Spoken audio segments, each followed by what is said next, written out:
Good evening, respected Chairperson Shrimati Neeta Ambani, Honorable Chief Guest Mr. Nikhil Kamath, heads, teachers, staff, parents, and most importantly, my graduating class of 2025.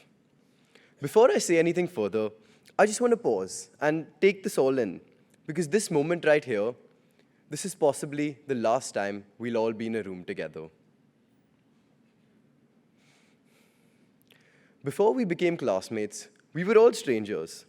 And somewhere in between the first day nerves and the final exam chaos, something shifted. We became us, more than just a grade or a class. We became a community, a beautiful mosaic of people who showed up for each other in the big moments, but more importantly, in the quiet ones. This school didn't just give us the space to grow, it gave us each other. And that's what makes leaving today so difficult. The truth is that there's an emptiness within us. As we walked onto that annual day stage, as tears slowly filled our eyes, a realization dawned on me. This is the end of what has been an incredible journey. The last few months are upon us, and today marks the final day of that journey. The perfect testament to what it means to be a part of this class, the class of 2025, came on our very first day as IB students when Mr. Basu asked us, "What do you think it takes to be successful students?" One group said to be hardworking. Another group stressed the importance of collaboration and communication. But there was one word that every single group said, and that was loyalty. Loyalty has formed the bedrock of who we are as people. Loyalty to each other and loyalty to our school. And this is something that we will carry for the rest of our lives. From watching Parthiv and Navya dominate sports day in the football world for what feels like forever, to coming together in the cafeteria to celebrate Anuj's rice acceptance, we've grown together as a group, loving and forever there to celebrate our highs and tackle our lows together. Which is why I am certain that in the future, we will celebrate each of our successes together. Be it the inevitable Grandmaster title for Rahil, Sanika headlining a concert, or Artan's first film release. Thank you, Neeta ma'am and Isha ma'am, for building an institution that has taught us more than just math, science, history. It taught us what it means to be a part of a community that genuinely cares. A place where we all feel supported. Whether it was Vidit, Veer, and Param consoling me after a tough day or a tough grade, Anna always having something to crack up about, hanging out with Parth, Shivan, and Advait at basketball games, or the House of Lords solving every doubt I've ever had. Be it sharing lunches with Rushan, the level-headed conversations with Drishti, or the daily bus rides filled with music. From hanging out with Ishan, who somehow always has the most entertaining reactions to anything that I say, to doing everything but chemistry in class with Sarah. These moments that I've had with each of you, that's what has shaped me into being who I am today. And it's not just these bigger moments, these memories that come to you at the first thought. Even the small conversations that we've had in the hallways, they all shape us in their own unique ways. And through this, I've learned something. I've learned how to show up for your peers just the way that they have shown up for me. And the important thing to note here is that these weren't just happy accidents. These were the result of the culture that Neeta ma'am and Isha ma'am have fostered through the years. And while our friends may have shaped our memories, it's our teachers and our mentors who have shaped who we have become. To our heads and our teachers, I have nothing but gratitude to express today. Mr. Basu, thank you for always being an example for us and always inspiring us. Dr. Chenan, I will miss our daily chats at the bus gate, which were as thought-provoking as they were eccentric. Ms. Bajaj, you have been a pillar of support for this entire grade. Every time we came to you with a problem, you met us with patience and action. Thank you for being someone we could talk to when life felt impossible to handle. Miss Munshi, Miss Tarapurwala, Miss Roy. Although it's been years since primary and middle school, the role that you played in our formative years cannot be understated. We would have been nowhere near where we are today without your constant guidance.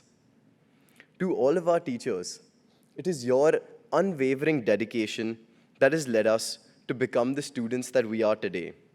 Your constant guidance, feedback, and teaching has helped us grow, not just as learners or students, but as individuals and people.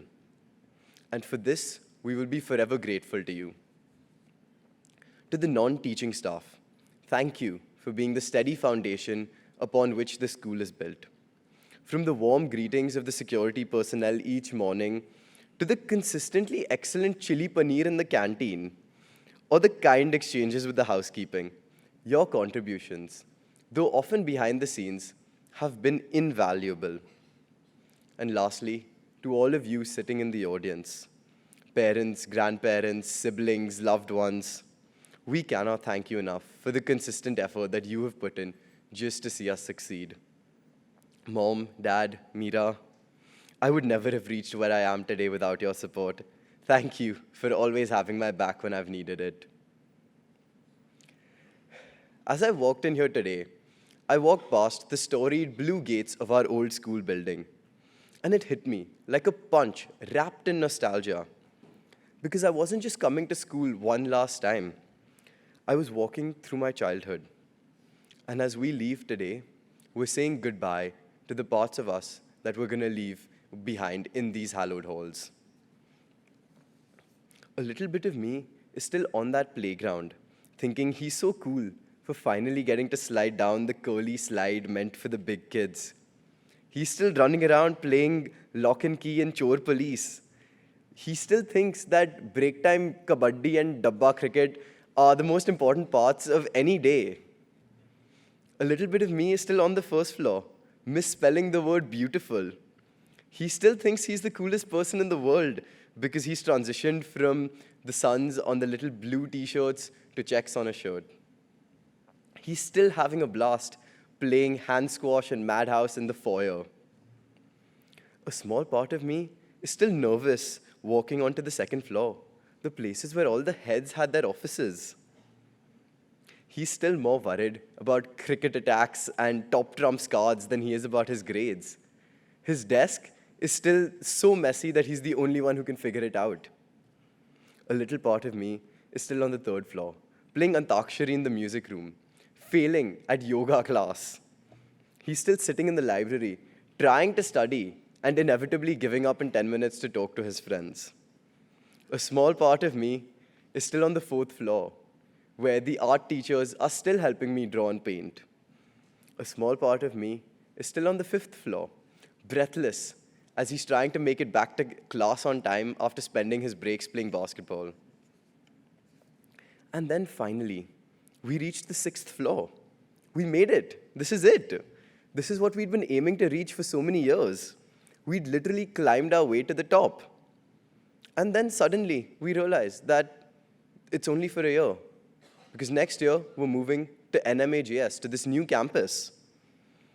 And that's when I realized that although our journey in school might be coming to an end, there's always another journey. The journey never truly ends.